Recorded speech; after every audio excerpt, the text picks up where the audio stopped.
লেবাননে ইসরায়েলি হামলায় হাসপাতালের পরিচালক সহ ৬ চিকিৎসাকর্মী নিহত।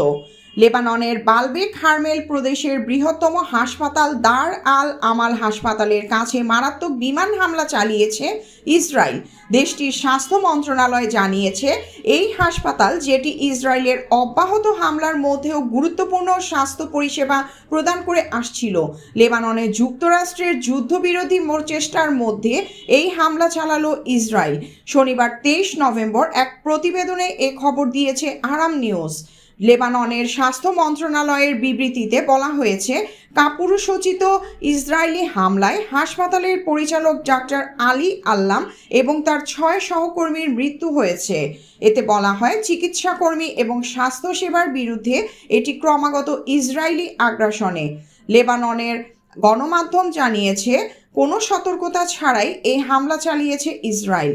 মন্ত্রণালয় আলামের মৃত্যুকে একটি মহাক্ষতি বলে বর্ণনা করেছে এবং প্রাদেশিক গভর্নর বাসির খোদর এক্স পোস্টে বলেছেন, আল্লাম ছিলেন বালবেকের শ্রেষ্ঠ নাগরিকদের একজন।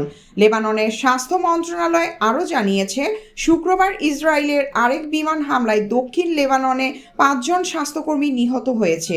স্বাস্থ্য মন্ত্রণালয় এটিকে যুদ্ধাপরাধ হিসেবে বর্ণনা করে বলছে। স্বাস্থ্য মন্ত্রণালয় শুক্রবার বলেছে, লেবাননে প্রায় ১৪ মাসে ইসরায়েলি হামলায় ৩,৬৪৫ জন নিহত এবং ১৫,৫০০ জন আহত হয়েছে। এর মধ্যে ২০০ জনেরও বেশি চিকিৎসাকর্মী রয়েছে।